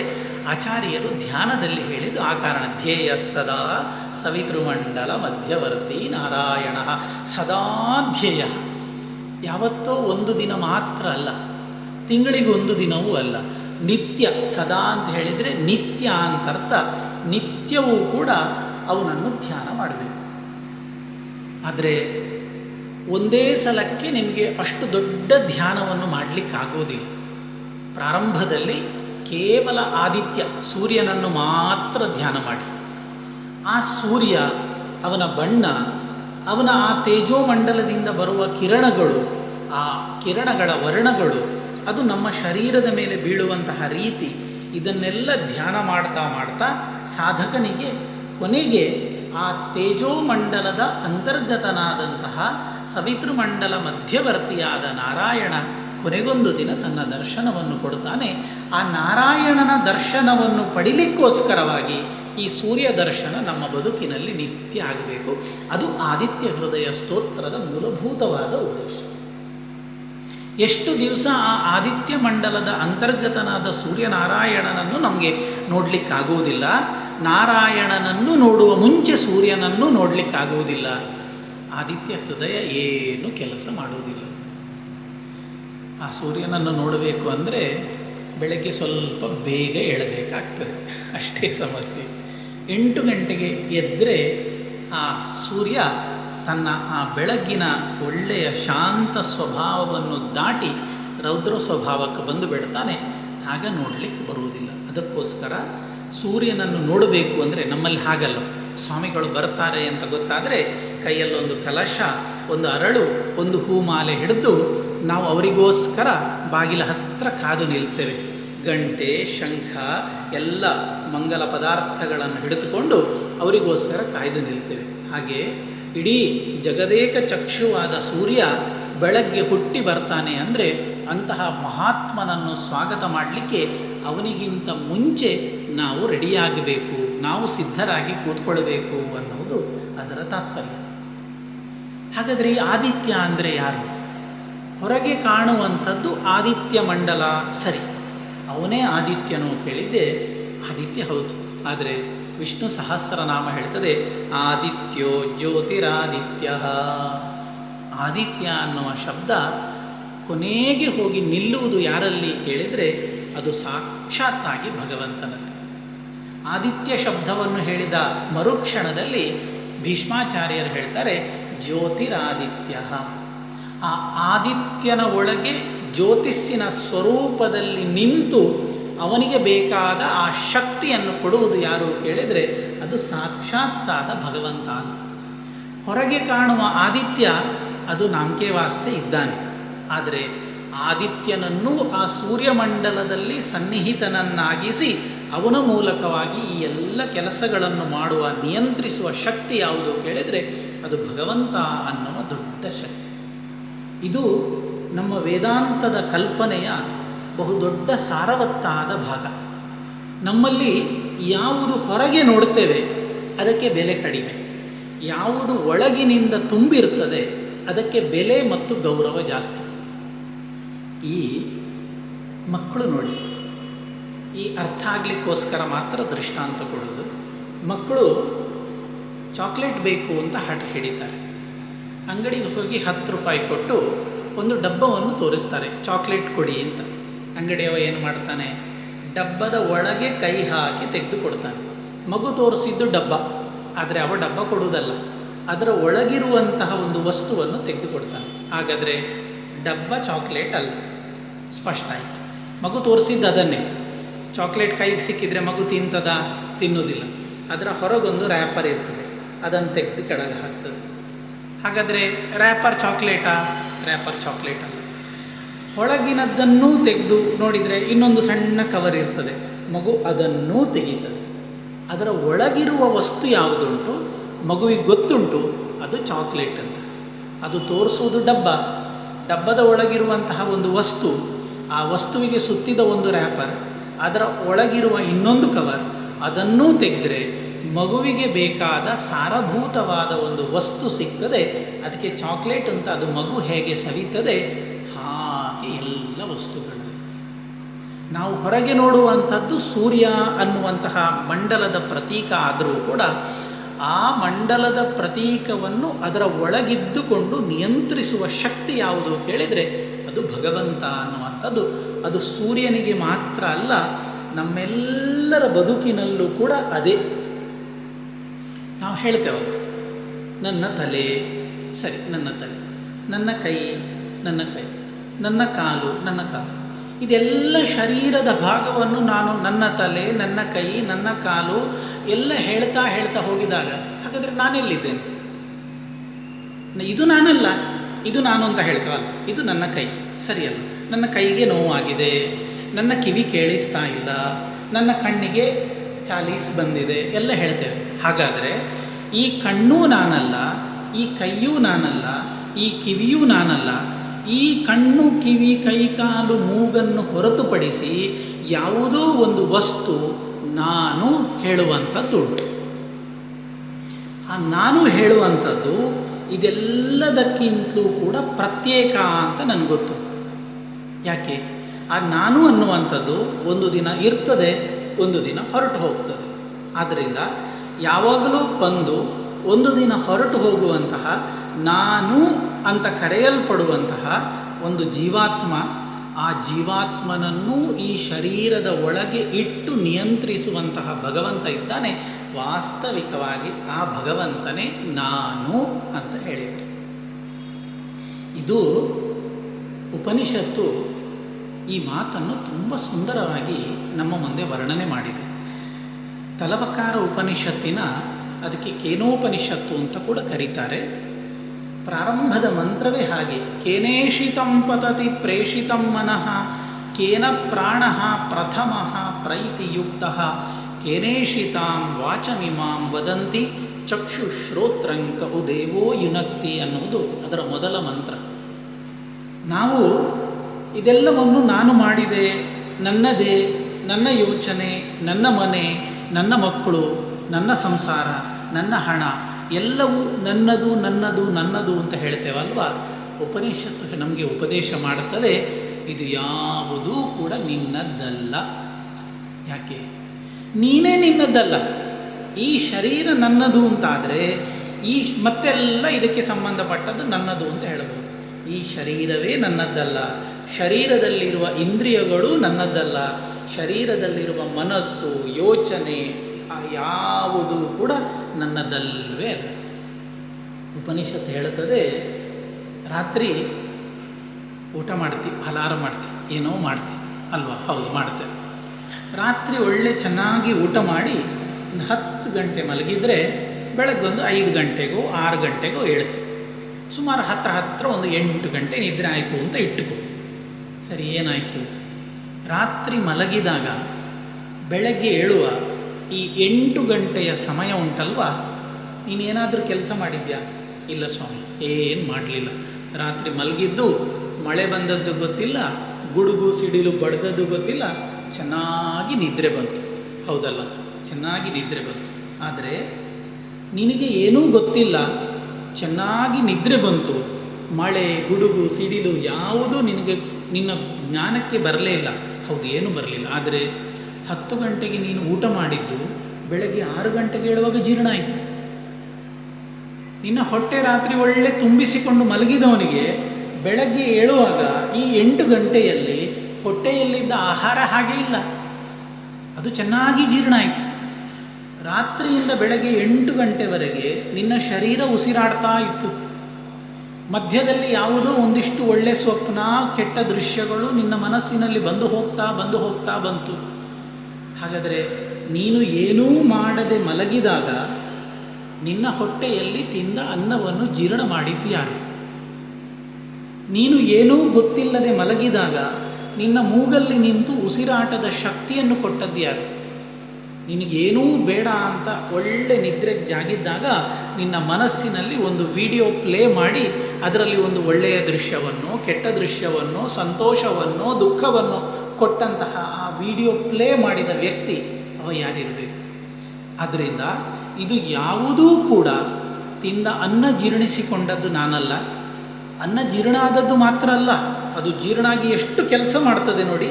ಜೀರ್ಣ ಆಯಿತು, ಅದರಲ್ಲಿ ಸಾರವತ್ತಾದ ಭಾಗ ಬೇರೆ ಆಯಿತು, ಯಾವುದು ರಕ್ತಕ್ಕೆ ಸೇರಬೇಕು ರಕ್ತಕ್ಕೆ ಸೇರಿತು, ಯಾವುದು ಮಾಂಸ ಆಗಬೇಕು ಮಾಂಸ ಆಯಿತು, ಅದರಲ್ಲಿ ಯಾವುದು ತ್ಯಾಜ್ಯ ಬೇಡ ಅದನ್ನೆಲ್ಲ ಹೊರಗೆ ಕಳಿಸ್ಲಿಕ್ಕೆ ಬೇಕಾದ ವ್ಯವಸ್ಥೆಯನ್ನು ನಮ್ಮ ಶರೀರ ಪರಿಪೂರ್ಣವಾಗಿ ಬೆಳಗ್ಗೆದ್ದಾಗ ಮಾಡಿ ರೆಡಿ ಇಟ್ಟಿರ್ತದೆ. ಇದು ಯಾವುದನ್ನು ನಾನು ಮಾಡಿದ್ದಲ್ಲ, ಬೇರೆ ಯಾರೋ ನನ್ನ ಶರೀರದಲ್ಲಿ ಕೂತು ಮಾಡಿದ್ದಾರೆ. ಈ ನಾನು ಮಾಡಿದ್ದಲ್ಲ ಕೆಲಸ ಆಗ್ತಾ ಉಂಟು. ಪ್ರವಚನಕ್ಕೆ ಬಂದಿದ್ದೀರಿ, ಸಂಜೆ ಹೋಗುವಾಗ ಮನೆಯಲ್ಲಿ ರಾತ್ರಿದ ಅಡಿಗೆ ಎಲ್ಲ ಆಗಿದೆ ಅಂದರೆ ಯಾರೋ ಮಾಡಿದ್ದಾರೆ ಅಂತ ಅರ್ಥ ಅಲ್ವಾ? ಹಾಗೆ ಇದು ಯಾವುದೂ ಕೆಲಸವನ್ನು ನಾನು ಮಾಡಿದ್ದಲ್ಲ, ನನಗೆ ಗೊತ್ತೇ ಇಲ್ಲ, ಆದರೂ ಕೆಲಸ ಆಗಿದೆ ಅಂತಂದರೆ ನಾನಲ್ಲದ ಯಾವುದೋ ಒಂದು ಶಕ್ತಿ ಇದರಲ್ಲಿ ಕೂತು ಕೆಲಸ ಮಾಡ್ತಾ ಉಂಟಲ್ವ, ಅದೇ ನಾನು ಹೇಳುವಂಥದ್ದು. ಆದಿತ್ಯ ಹೃದಯ ಸ್ತೋತ್ರ ಅಂದರೂ ಹಾಗೆ. ಆದಿತ್ಯ ಅಂದರೆ ಹೊರಗೆ ಕಾಣುವಂತಹ ಸೂರ್ಯಮಂಡಲ ಮಾತ್ರ ಅಲ್ಲ, ಆ ಸೂರ್ಯಮಂಡಲದ ಒಳಗಿರುವಂತಹ ಆದಿತ್ಯನಾರಾಯಣ, ಸೂರ್ಯನಾರಾಯಣನ ಯಥಾರ್ಥವಾದಂತಹ ಸ್ತೋತ್ರಕ್ಕೆ ಆದಿತ್ಯ ಹೃದಯ ಸ್ತೋತ್ರ ಅಂತ ಹೆಸರು ಕೊಟ್ಟಿದ್ದಾರೆ. ಆದ್ದರಿಂದ ನಾವು ಈ ಸ್ತೋತ್ರವನ್ನು ಜಪ ಮಾಡುವಾಗ, ಪಾರಾಯಣ ಮಾಡುವಾಗ, ಹೇಳುವಾಗ ಕೇವಲ ಒಂದು ಆದಿತ್ಯ ಮಾತ್ರ ಅಲ್ಲ, ಆದಿತ್ಯಾಂತರ್ಗತನಾದ ಸೂರ್ಯನಾರಾಯಣನನ್ನೂ ನೆನೆಸಿಕೊಂಡು ಈ ಸ್ತೋತ್ರವನ್ನು ಪಠಿಸಬೇಕಾದ ಅಗತ್ಯ ಮತ್ತು ಅನಿವಾರ್ಯತೆ ಉಂಟು ಅಂತ ಅರ್ಥ ಮಾಡಿಸಲಿಕ್ಕೆ ಇಷ್ಟೆಲ್ಲ ಹೇಳಿತ್ತು. ಆದಿತ್ಯ ಹೃದಯ ಅಂತಂದರೆ ಇನ್ನೊಂದು ಅರ್ಥದಲ್ಲಿ ಆದಿತ್ಯ ಅಂದರೆ ಎದುರಿಗೆ ಕಾಣುವಂತಹ ಸೂರ್ಯಮಂಡಲ. ಹೃದಯ ಅಂತಂದರೆ ಅದರ ಮಧ್ಯಭಾಗದಲ್ಲಿ ಇರುವಂಥದ್ದು ಅಂತ ಅರ್ಥ. ಹಾಗೆ ಸೂರ್ಯಮಂಡಲದ ಮಧ್ಯಭಾಗದಲ್ಲಿ ಇರುವ ಸೂರ್ಯನಾರಾಯಣನ ಸ್ತೋತ್ರವೇ ಆದಿತ್ಯ ಹೃದಯ ಸ್ತೋತ್ರ. ಇನ್ನೊಂದರ್ಥ ಹೀಗೆ ಈ ನಮ್ಮ ಸಂಪ್ರದಾಯದಲ್ಲಿ ಭಾಗವತ ಗ್ರಂಥದಲ್ಲಿ ಬರ್ತದೆ. ಕೊನೆಗೆ ಉದ್ಧವ ಗೀತೆಯಲ್ಲಿ ಉದ್ಧವ ಕೃಷ್ಣನ ಹತ್ತಿರ ತುಂಬ ಪ್ರಶ್ನೆ ಕೇಳ್ತಾರೆ. ಕೃಷ್ಣ ಇನ್ನು ಪರಂಧಾಮಕ್ಕೆ ನಾನು ಹೊರಟು ನಿಲ್ತೇನೆ ಉದ್ಧವ, ನಿನಗೇನಾದರೂ ನನ್ನ ಹತ್ರ ಕೇಳಬೇಕು ಅಂತಿದ್ರೆ ಕೇಳು ಅಂದಾಗ ಉದ್ಧವ, ಸ್ವಾಮಿ ನೀನಿನ್ನು ಹೊರಟು ಹೋದರೆ ಈ ಪ್ರಪಂಚದಲ್ಲಿ ಎಲ್ಲೆಲ್ಲ ನಿನ್ನನ್ನು ನಾನು ಪೂಜಿಸಬಹುದು, ನಿನ್ನನ್ನು ಎಲ್ಲೆಲ್ಲಿಯೇ ನಾನು ನೋಡಬಹುದು ಅಂತ ಕೇಳಿದಾಗ ಕೃಷ್ಣ ಹೇಳುವ ಮಾತು, ಸೂರ್ಯ ಅಗ್ನಿ ಬ್ರಾಹ್ಮಣ ಗಾವ ವೈಷ್ಣವ ಖಂ ಮರುತ್ ಜಲಂ ಭೂಹು ಆತ್ಮ ಸರ್ವಭೂತಾನಿ ಭದ್ರ ಪೂಜಾ ಪದಾನಿ ಮೇ. ನೋಡು ಉದ್ಧವ, ಇದೆಲ್ಲ ನನ್ನ ಪೂಜೆಯ ವಸ್ತುಗಳು, ಯಾವತ್ತೂ ಕೂಡ ನೀನು ಪೂಜಿಸ್ತಾ ಇರಬಹುದು ಅಂತ ಕೃಷ್ಣ ಉದ್ಧವ ಗೀತೆಯಲ್ಲಿ ಉಪದೇಶ ಮಾಡಿದ, ತಾನು ಸನ್ನಿಧಾನವನ್ನು ಕೊಟ್ಟಿರುವ ಅನೇಕ ವಸ್ತುಗಳಲ್ಲಿ ಮೊದಲ ವಸ್ತು ಯಾವುದು ಕೇಳಿದರೆ ಸೂರ್ಯ. ಸೂರ್ಯ. ಅದರಿಂದ ನಾವು ನಮ್ಮ ಮಕ್ಕಳಿಗೆ ಆ ಕೃಷ್ಣ ಹೇಳಿದ ಕಾರಣದಿಂದ ಆ ಅರ್ಘ್ಯ ಕೊಡುವುದು ಕೂಡ ಸೂರ್ಯನಿಗೆ, ಗಾಯತ್ರಿ ಮಂತ್ರದ ಜಪವನ್ನೂ ನಾವು ಮಾಡುವಂಥದ್ದು ಸೂರ್ಯನನ್ನು ನೆನೆಸಿಕೊಂಡು ನಾವು ನಮಸ್ಕಾರ ಮಾಡುವುದು ಸೂರ್ಯ ನಮಸ್ಕಾರ ಅಂತ ನಮ್ಮಲ್ಲಿ ಬಂದಿದೆ. ನೋಡಿ, ನೀವು ಯೋಗವನ್ನು ಬಲ್ಲವರಿದ್ದರೆ ಅವ್ರ ಹತ್ರ ಮಾತಾಡಿ ನೋಡಿ. ಬೆನ್ನು ನೋವಿಗೆ ಒಂದು ಆಸನ ಹೇಳ್ತಾರೆ, ಭುಜಂಗಾಸನ ಮಾಡಿ ಹೇಳ್ತಾರೆ. ಕಾಲು ನೋವಿದ್ದರೆ ಇನ್ನೊಂದು ಆಸನ ಹೇಳ್ತಾರೆ. ಅಥವಾ ಬೇರೆ ಭುಜ ನೋವಿದ್ರೆ ಇನ್ನೊಂದು ಆಸನ ಹೇಳ್ತಾರೆ. ಸ್ವಾಮಿ, ಅಷ್ಟೆಲ್ಲ ಬೇರೆ ಬೇರೆ ಆಸನಗಳನ್ನೆಲ್ಲ ಮಾಡಲಿಕ್ಕಾಗುವುದಿಲ್ಲ ನಮಗೆ, ಎಲ್ಲವನ್ನು ಮಿಕ್ಸ್ ಮಾಡಿ ಒಂದು ಆಸನ ಕೊಡಿ ಅಂತ ಹೇಳಿದರೆ ಕಣ್ಣು ಮುಚ್ಚಿ ಹೇಳ್ತಾರೆ ಸೂರ್ಯ ನಮಸ್ಕಾರ ಮಾಡಿ ಅಂತ. ಯೋಗಾಸನಗಳಲ್ಲಿಯೂ ಕೂಡ ಪರಿಪೂರ್ಣವಾದ ಆಸನ ಯಾವುದು ಕೇಳಿದರೆ ಸೂರ್ಯ ನಮಸ್ಕಾರ ಮಾತ್ರ. ಆದ್ದರಿಂದ ಸೂರ್ಯನಿಗೆ ಕೊಡುವ ಅರ್ಘ್ಯ, ಸೂರ್ಯನಿಗೆ ಸಂಬಂಧಪಟ್ಟ ಮಂತ್ರದ ಜಪ, ಸೂರ್ಯನಿಗೆ ಮಾಡುವ ನಮಸ್ಕಾರ, ಇದೆಲ್ಲವೂ ಕೂಡ ನಮ್ಮ ಬದುಕಿನಲ್ಲಿ ಒಂದೊಂದು ಕೂಡ ತುಂಬ ಶ್ರೇಷ್ಠತೆಯನ್ನು ಕೊಡ್ತದೆ. ಅಂತಹ ಸೂರ್ಯನಿಗೆ ಸಂಬಂಧಪಟ್ಟ, ಸೂರ್ಯನಾರಾಯಣನಿಗೆ ಸಂಬಂಧಪಟ್ಟ ಸ್ತೋತ್ರದ ಭಾಗ ಆಯಿತು ಆದಿತ್ಯ ಹೃದಯ ಸ್ತೋತ್ರ ಅನ್ನುವಂಥದ್ದು. ಅದನ್ನು ಹೇಳಿ ಅಗಸ್ತ್ಯರು ಹೇಳ್ತಾರೆ, ಜಯಾವಹಂ ಜಪನ್ನಿತ್ಯಂ ಅಕ್ಷಯ್ಯಂ ಪರಮಂ ಶುಭಂ. ಯಾವತ್ತೂ ಕೂಡ ಜಯ ಕೊಡ್ತದೆ. ಜಯ ಯಾರಿಗೆ? ರಾಮನಿಗೆ ಬೇಕಾ? ಅವ ಗೆದ್ದ ಆಯಿತು, ಅವ ಜಯಶಾಲಿಯಾಗಿ ಆಗಿದೆ. ಈ ಅಗಸ್ತ್ಯರು ಒಂದು ವೇಳೆ, ಯಾರೋ ಕೇಳೋದುಂಟು, ಅಗಸ್ತ್ಯರು ಒಂದು ವೇಳೆ ಆದಿತ್ಯ ಹೃದಯ ಉಪದೇಶ ಕೊಡದಿದ್ದರೆ ರಾಮ ಸೋತು ಹೋಗ್ತಾ ಇದ್ನು ಅಂತ. ಹಾಗೆಲ್ಲ ಏನಿಲ್ಲ. ನಮ್ಮ ಒಂದು ದಾಸರ ಹೆಸರಿನಲ್ಲಿ ಒಂದು ಪದ್ಯ ಉಂಟು. ಹಿಂದೆ ರಾವಣನು ಮದದಿಂದ ನಿನ್ನ ಪೂಜಿಸದೆ ಸಂದರಣದಲ್ಲಿ ಗಣನಾಥ. ದಾಸರದ್ದಲ್ಲದು, ದಾಸರ ಹೆಸರಿನಲ್ಲಿರುವಂತಹ ಪದ್ಯ. ರಾವಣ ಅಹಂಕಾರದಿಂದ ಯುದ್ಧಕ್ಕೆ ಮುಂಚೆ ಗಣಪತಿಯನ್ನು ಪೂಜಿಸಲಿಲ್ಲಂತೆ, ಆದ್ದರಿಂದ ಸೋತು ಹೋದ ಅಂತ. ಒಂದು ವೇಳೆ ಗಣಪತಿಯನ್ನು ಪೂಜಿಸ್ತಿದ್ರೆ ರಾಮನೇ ಸೋತು ಹೋಗ್ತಿದ್ನು, ಹಾಗಲ್ಲ.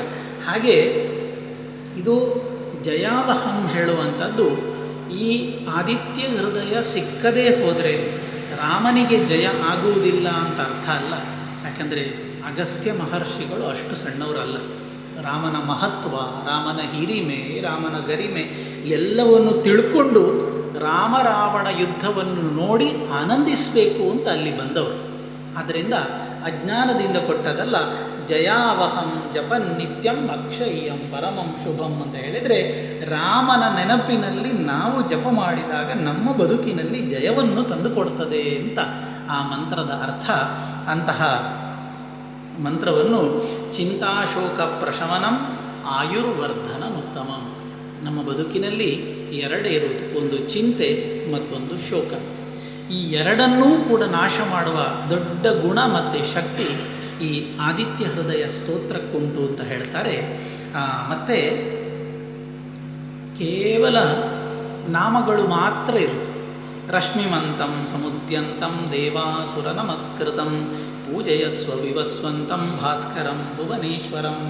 ಈ ರೀತಿಯಲ್ಲಿ ಕೇವಲ ಒಂದೊಂದು ಹೆಸರುಗಳು, ಹೇಗೆ ವಿಷ್ಣು ಸಹಸ್ರನಾಮದಲ್ಲಿ ಒಂದೊಂದು ಹೆಸರುಗಳನ್ನು ಹೇಳ್ತಾ ಹೋಗ್ತಾರೆ, ಹಾಗೆ ಒಂದೊಂದು ಹೆಸರುಗಳನ್ನು ಮಾತ್ರ ಇದರಲ್ಲಿ ಸೇರಿಸಿ ಹೆಚ್ಚು ಕಡಿಮೆ 100ಕ್ಕಿಂತಲೂ ಸ್ವಲ್ಪ ಹೆಚ್ಚು ನಾಮಗಳು ಭಗವಂತನದ್ದು ಸೇರ್ತದೆ. ಕೆಲವು ನಾಮಗಳು ನೇರವಾಗಿ ವಿಷ್ಣು ಸಹಸ್ರನಾಮದಲ್ಲಿ ಹೇಳ್ತಾರೆ, ಯಾನಿ ನಾಮಾನಿ ಗೌಣಾನಿ ವಿಖ್ಯಾತಾನಿ ಮಹಾತ್ಮನಃ ಋಷಿಭಿ ಪರಿಗೀತಾನಿ ತಾನಿ ವಕ್ಷ್ಯಾಮಿ ಭೂತಯೇ ಅಂತ. ಗೌಣಾನಿ ಅಂತ ಹೇಳಿದರೆ ಅದು ಕನ್ನಡದ ಗೌಣ ಅಲ್ಲ, ಕನ್ನಡದಲ್ಲಿ ಬರೇ ಗೌಣ ಹಾಗಲ್ಲ, ಗುಣವನ್ನು ಹೇಳುವಂಥದ್ದು ಅಂತ ಅರ್ಥ. ಯಾನಿ ನಾಮಾನಿ ಗೌಣಾನಿ ಗುಣವಾಚಕಾನಿ ಇತ್ಯರ್ಥ. ಅಂತಹ ಅದೇ ರೀತಿಯಲ್ಲಿ ಇಲ್ಲಿ ಬಂದಿರುವಂಥದ್ದು ಕೆಲವು ನೇರವಾಗಿ ಆದಿತ್ಯನಿಗೂ, ಕೆಲವು ಆದಿತ್ಯಾಂತರ್ಗತನಾದ ಭಗವಂತನಿಗೂ, ಕೆಲವು ಆದಿತ್ಯನಿಗೂ ಅಲ್ಲ ನೇರವಾಗಿ ಭಗವಂತನಿಗೂ ಸಂಬಂಧಪಟ್ಟಂತಹ ಅನೇಕ ಶಬ್ದಗಳನ್ನು ಸಂಗ್ರಹಿಸಿ ಇದನ್ನು ಹೇಳಿದ್ದಾರೆ. ಇದನ್ನು ಯಾರೂ ಓದಬಹುದು. ಅದರಲ್ಲಿ ಗಂಡಸರು ಮಾತ್ರ ಓದಬೇಕು, ಹೆಂಗಸರು ಓದಬಾರ್ದು, ಮಕ್ಕಳು ಓದಬಾರ್ದು, ಹಾಗೇನಿಲ್ಲ. ನಾವೆಲ್ಲರೂ ಕೂಡ ನಿತ್ಯದಲ್ಲಿ ಓದಲೇಬೇಕಾದ ಒಂದು ದೃಷ್ಟಿಯಿಂದ ಸ್ತೋತ್ರ. ಅದರಲ್ಲಿ ಹೇಳ್ತಾರೆ ರಶ್ಮಿಮಂತಂ. ರಶ್ಮಿ ಅಂದರೆ ಕಿರಣಗಳು ಅಂತ ಅರ್ಥ. ಆ ಕಿರಣಗಳ ಮೂಲಕವಾಗಿ ನಮ್ಮ ದೇಹಕ್ಕೆ ಶಕ್ತಿ ಕೊಡುವಂಥವನು ಸೂರ್ಯ. ದೇಹಕ್ಕೆ ಮಾತ್ರ ಅಲ್ಲ, ಈ ಪ್ರಪಂಚಕ್ಕೂ ಕೂಡ ಹಾಗೆ. ಒಂದು ದಿವಸ ಸೂರ್ಯ ಉದಯ ಆಗಲಿಲ್ಲ ಅಂತಂದರೆ ಲಕ್ಷಾಂತರ ಜೀವಿಗಳು ಹೆಚ್ಚು ಹುಟ್ಟಿಕೊಳ್ತವೆ. ಸೂರ್ಯನ ಕಿರಣ ಭೂಮಿಯನ್ನು ಸ್ಪರ್ಶಿಸುವುದರಿಂದಾಗಿ ಎಷ್ಟೋ ತೊಂದರೆ ಕೊಡುವ ಕ್ರಿಮಿಕೀಟಗಳೆಲ್ಲ ತಮ್ಮ ಆಯುಸ್ಸನ್ನು ಕಳ್ಕೊಳ್ತವೆ. ಅದಕ್ಕೆ ನಾವು ಇವತ್ತಿನ ಭಾಷೆಯಲ್ಲಿ ಸೋಲಾರ್ ಎನರ್ಜಿ ಅಂತ ಕರಿತೇವೆ ನೋಡಿ. ಅದಕ್ಕೆ ನಾವು ಬೇರೆಲ್ಲದಕ್ಕೂ ನಾಶ ಉಂಟು. ನಮ್ಮ ವಿಜ್ಞಾನಿಗಳು ಇವತ್ತು ಹೇಳ್ತಾರೆ ಬೇರೆಲ್ಲ ಶಕ್ತಿಗಳು ಕಲ್ಲಿದ್ದಲಿಂದ ಮಾಡಿ, ಭೂಮಿ ಅಡಿಯಿಂದ ಗ್ಯಾಸ್ ತೆಗೀರಿ, ಕ್ರೂಡ್ ಆಯಿಲ್ ತೆಗೀರಿ, ಇದೆಲ್ಲ ಇನ್ನೊಂದು 50 ವರ್ಷ ಹೋದಾಗ, 100 ವರ್ಷ ಹೋದಾಗ ಎಲ್ಲ ಖಾಲಿ ಆಗ್ತಾ ಬರ್ತದೆ. ನಾವು ಬೇರೆ ದಾರಿ ಹುಡುಕಬೇಕು ಅಂತ ನಮ್ಮ ವಿಜ್ಞಾನಿಗಳು ಇವತ್ತು ಹೇಳ್ತಾ ಇದ್ದಾರೆ. ಆದರೆ ಯಾವತ್ತೂ ಕೂಡ ನಾಶ ಆಗದ ಅಕ್ಷಯ್ಯವಾದ ಶಕ್ತಿ ಯಾವುದು ಕೇಳಿದರೆ ಸೋಲಾರ್ ಎನರ್ಜಿ. ಅದನ್ನು ಸುರುವಿಗೆ ಹೇಳ್ತಾರೆ ರಶ್ಮಿಮಂತಂ. ಒಳ್ಳೆ ಕಿರಣಗಳ ಮೂಲಕವಾಗಿ ಜಗತ್ತಿನ ತಾಪ ಅಂತ ಹೇಳಿದರೆ, ಸೂರ್ಯ ಹೆಚ್ಚು ಬಂದರೆ ನಮಗೂ ಸೆಕೆ ಆಗ್ತದೆ, ಕೂತ್ಕೊಳ್ಳಿಕ್ಕೆ ಆಗೋದಿಲ್ಲ. ಆದರೆ ತಾಪ ಅಂತ ಹೇಳಿದರೆ ಸೆಕೆ ಅಲ್ಲ, ಸಂಕಟವನ್ನು ನಾಶ ಮಾಡುವವನು ಅಂತ ಅರ್ಥ. ನಮ್ಮ ಎಲ್ಲ ಬದುಕಿನ ಸಂಕಷ್ಟಗಳನ್ನು ನಾಶ ಮಾಡುವಂತಹ ದೊಡ್ಡ ಶಕ್ತಿ ದೇವಾಸುರ ನಮಸ್ಕೃತ.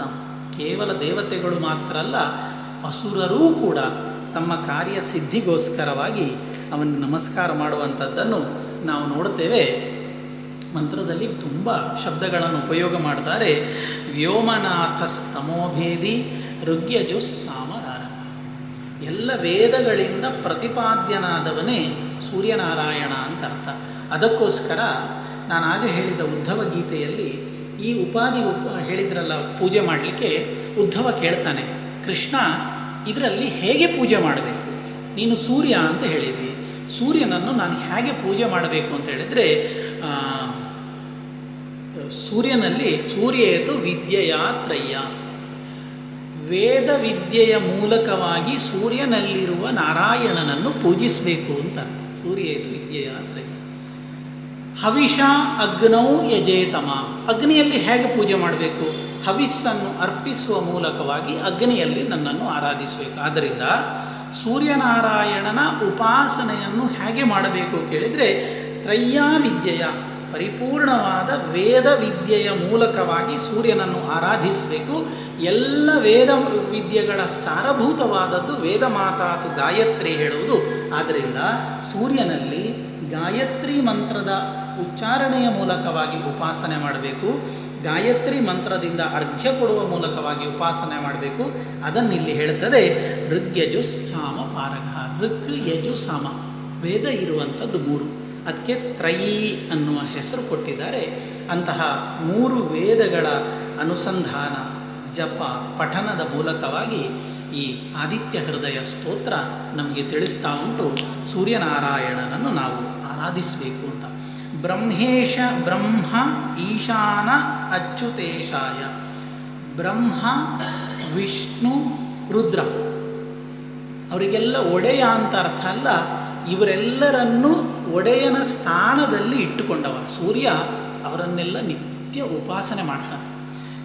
ಕಠೋಪನಿಷತ್ತಿನಲ್ಲಿ ಒಂದು ಮಾತು ಬರ್ತದೆ, ಭೀಷಾಸ್ಮಾದ್ವಾತ ಪವತೆ ಭೀಷೋದೇತಿ ಸೂರ್ಯ ಭೀಷಾದಿಂದ್ರಶ್ಚ ವಾಯುಶ್ಚ ಮೃತ್ಯುರ್ಧಾವತಿ ಪಂಚಮಃ. ಯಾಕೆ ಸೂರ್ಯ ಉದಯ ಆಗ್ತದೆ ಬೆಳಿಗ್ಗೆ? ಒಂದು ದಿವಸವೂ ಸೂರ್ಯ ಉದಯ ಆಗಲಿಲ್ಲ ಅಂತಿಲ್ಲ. ವರ್ಷದ 365 ದಿನದಲ್ಲಿ 10 ವರ್ಷ ಕಳೀಲಿ, 100 ವರ್ಷ ಕಳೀಲಿ, ಸಾವಿರಾರು ವರ್ಷ ಕಳೆದರೂ ಇವತ್ತು ಸೂರ್ಯ ಉದಿಸಲಿಲ್ಲ ಅಂತ ಯಾವತ್ತೂ ಆಗಲಿಲ್ಲ. ಯಾಕೆ ಕೇಳಿದರೆ ಉಪನಿಷತ್ತು ಹೇಳ್ತದೆ ಭೀಷೋದೇತಿ ಸೂರ್ಯ. ಆ ನಿತ್ಯ ಈ ಹೊತ್ತಿಗೆ ಈ ಸ್ಥಳದಲ್ಲಿ ನೀನು ಉದಿಸಬೇಕು ಅಂತ ಆ ಆಜ್ಞೆಯನ್ನು ಮಾಡಿ ಸೂರ್ಯನನ್ನು ಅಲ್ಲಿ ಕೂತ್ಕೊಳಿಸಿದ್ದು ಯಾರು ಕೇಳಿದರೆ ಭಗವಂತ. ಆ ಭಗವಂತನ ಭಯದಿಂದ, ಹಾಗೆ ನಾವು ಸಣ್ಣಕ್ಕಿರುವಾಗ ನಮ್ಮ ಶಾಲೆಯ ಟೀಚರ್, ಅಧ್ಯಾಪಕರೆಲ್ಲ ಕೈಯಲ್ಲೊಂದು ಬೆತ್ತ ಇಟ್ಕೊಂಡು ಇಷ್ಟು ಬರೆಯದೆ ಇಷ್ಟು ಹೇಳದೆ ಹೇಳಲಿಕ್ಕಿಲ್ಲ ಅಂತ ಜೋರು ಮಾಡಿ ಕೂತ್ಕೊಳಿಸಿ. ಈಗೆಲ್ಲ ಮಕ್ಕಳಿಗೆ ನಿಂತು ಹೋಗಿದೆ, ಹೊಡೆಯುವುದು ಜೋರು ಮಾಡೋದೆಲ್ಲ ಶಾಲೆಯಲ್ಲಿ ನಿಂತು ಹೋಗಿದೆ. ನಾವೆಲ್ಲ ಅದು ಅನುಭವಿಸಿದವರು. ಹಾಗೆ ಹೇಳಿದರೆ ಮತ್ತೆ ಅಧ್ಯಾಪಕರು ಬರುವವರೆಗೆ ಆ ವಿದ್ಯಾರ್ಥಿ ತೊಟಿಕ್ ಪಿಟಿಕ್ ಹೇಳದೆ ಕೂತು ಅವರು ಹೇಳಿದ ಅಷ್ಟೂ ಕೆಲಸವನ್ನು ಚೆನ್ನಾಗಿ ಮಾಡ್ತಾ ಇದ್ದ. ಅಧ್ಯಾಪಕರು ಹೇಳಿದ ಮಾತನ್ನು ಕೇಳುವ ವಿದ್ಯಾರ್ಥಿಯಂತೆ ಭಗವಂತ ಹೇಳಿದ ಮಾತನ್ನು ಸೂರ್ಯದೇವ ನಿತ್ಯ ನಡೆಸ್ತಾನಂತೆ. ಉಪನಿಷತ್ ಹೇಳ್ತದೆ ಭೀಷಾಸ್ಮಾದ್ ವಾತಃ ಪವತೆ ಭೀಷೋದೇತಿ ಸೂರ್ಯ. ಅಂತಹ ಸೂರ್ಯ ನಿತ್ಯ ಹುಟ್ಟಿ ಬರ್ತಾನೆ. ಅವ ತ್ರಿಮೂರ್ತಿಗಳನ್ನು ಕೂಡ ನಿತ್ಯ ಸ್ಮರಿಸ್ತಾ ಇರ್ತಾನೆ. ಅವರ ಅನುಗ್ರಹದಿಂದ ಲೋಕ ಸಂರಕ್ಷಣೆಯ ಕೆಲಸವನ್ನು ಮಾಡ್ತಾನೆ. ಏಷಃ ಸುಪ್ತೇಷು ಜಾಗರ್ತಿ ಭೂತೇಷು ಪರಿನಿಷ್ಠಿತಃ. ನಾವು ಸುಪ್ತರು ಅಂತ ಹೇಳಿದರೆ ಮಲಗಿದವರು ಅಂತ ಅರ್ಥ. ನಾವೆಲ್ಲ ಮಲಗಿದ್ರೂ ಕೂಡ ನಮ್ಮ ಒಳಗೆ ಅವ ಎಚ್ಚರದಿಂದ ಇರ್ತಾನೆ. ಸೂರ್ಯನ ಒಂದು ಅಂಶ ನಮ್ಮ ಶರೀರದಲ್ಲಿ ಯಾವತ್ತೂ ಇರ್ತದೆ. ಆದ್ದರಿಂದ ನಮ್ಮ ಶರೀರ ಬೆಚ್ಚಗಿರ್ತದೆ. ಸೂರ್ಯ ಹೊರಟು ಹೋಯಿತು ಅಂದರೆ ನಮ್ಮ ಶರೀರ ಎಲ್ಲ ಕೋಲ್ಡ್ ಆಗ್ತದೆ. ಮತ್ತು ಯಾವ ಪ್ರಯೋಜನಕ್ಕೂ ಕೂಡ ಈ ಶರೀರ ಬರುವುದಿಲ್ಲ. ಹೊರಗೆ ಆದಿತ್ಯ ಮಂಡಲದಲ್ಲಿ ನಿಂತು ಬೆಳಕನ್ನು ಕೊಡ್ತಾನೆ. ಈ ಶರೀರದಲ್ಲಿ ತತ್ವಾಭಿಮಾನಿ ದೇವತೆಗಳ ಸ್ಥಾನದಲ್ಲಿ ನಿಂತು ಸೂರ್ಯಾಯ ನಮಃ ಚಂದ್ರಾಯ ನಮಃ ಅಂತ ನಮ್ಮ ಕಣ್ಣಿನಲ್ಲೂ ಕೂಡ ಸೂರ್ಯ ಇದ್ದಾನೆ. ಚಂದ್ರ ಅಂತಾದರೂ ಕೂಡ ಚಂದ್ರನ ಬೆಳಕು ಅದು ಸೂರ್ಯನಿಂದ ಪಡೆದುಕೊಂಡದ್ದೇ ಬೆಳಕು. ಆದ್ದರಿಂದ ತಾನು ಸ್ವಯಂ ಸೂರ್ಯನಾಗಿ ಚಂದ್ರನ ರೂಪದಲ್ಲಿ ಪ್ರತಿಬಿಂಬಿತನಾಗಿ ನಮ್ಮ ಕಣ್ಣಲ್ಲೂ ಕೂಡ ಇದ್ದಾನೆ. ಹೊರಗೆ ಸೂರ್ಯನಾಗಿ ವಸ್ತುವಿನ ಮೇಲೆ ಬೆಳಕನ್ನು ಹಾಯಿಸಿ ಅದು ಕಾಣುವ ಹಾಗೆ ಮಾಡ್ತಾನೆ. ವಸ್ತುವಿನ ಮೇಲೆ ಬೆಳಕು ಬಿದ್ದು ಕೂಡಲೇ ಕಾಣಲೇಬೇಕು ಅಂತಿಲ್ಲ, ಕಣ್ಣು ಸರಿ ಇಲ್ಲದೆ ಹೋದರೆ. ಆದ್ದರಿಂದ ಕಣ್ಣಿನಲ್ಲಿ ನಿಂತು ಆ ವಸ್ತುವನ್ನು ನೋಡುವ ಶಕ್ತಿ ಕೊಡ್ತಾನೆ. ಕಣ್ಣಿನಲ್ಲಿ ನಿಂತರೂ ಕೂಡ ವಸ್ತು ನೋಡಿದರೂ ಕೂಡ ಅದು ಏನು ಅಂತ ಅರ್ಥ ಆಗಬೇಕು ಅಂತಿಲ್ಲ. ಆ ಕಣ್ಣಿನಲ್ಲಿ ನಿಂತು ಒಳಗಣ್ಣಿನಿಂದ ತಾನು ಅದಕ್ಕೆ ಬೇಕಾದ ಪ್ರಚೋದನೆಯನ್ನು ಕೊಟ್ಟು ಆ ವಸ್ತುವಿನ ಯಥಾರ್ಥವಾದ ವಿಷಯ ನಮ್ಮ ಜ್ಞಾನಕ್ಕೆ ಬರುವ ಹಾಗೆ ಮಾಡ್ತಾನೆ. ಅದಕ್ಕೋಸ್ಕರ ದಾಸರು ಹೇಳಿದ್ದು ಒಳಗಣ್ಣಿನಿಂದಲೇ ನೋಡು ಮೂಜಗದ ಒಡೆಯನ ಅಂತ. ಕೇವಲ ಹೊರಗಣ್ಣಿನಿಂದ ಅಲ್ಲ, ಆ ಹೊರಗಣ್ಣಿನಿಂದ ನೋಡಿದಾಗ ಮಾತ್ರ ಅದರ ಮಹತ್ವ ತಿಳಿತದೆ. ಆ ಒಳಗಣ್ಣನ್ನೂ ಕೂಡ ನಮ್ಮ ಅಂತರಂಗದಲ್ಲಿ ತೆರೆದು ಯಥಾರ್ಥವಾದ ಜ್ಞಾನವನ್ನು ಕೊಡುವ ದೊಡ್ಡ ಶಕ್ತಿ ಹೇಳಿದರೆ ಆದಿತ್ಯ ಸೂರ್ಯನಾರಾಯಣ. ಅವನಿಗೆ ಸಂಬಂಧಪಟ್ಟಂತಹ ಸ್ತೋತ್ರ ಆದಿತ್ಯ ಹೃದಯ ಸ್ತೋತ್ರ ಅಗಸ್ತ್ಯರು ಉಪದೇಶ ಮಾಡ್ತಾ ಇದ್ದಾರೆ. ಇನ್ನೊಂದಿಷ್ಟು ಭಾಗಗಳುಂಟು, ಅದನ್ನು ಮತ್ತೆ ನಾಳೆ ಸೇರಿದಾಗ ನಾವು ಚಿಂತನೆ ಮಾಡೋಣ ಅಂತ ಹೇಳ್ತಾ ಇವತ್ತಿನ ಉಪನ್ಯಾಸವನ್ನು ಶ್ರೀಕೃಷ್ಣ ಅರ್ಪಣಮಸ್ತು.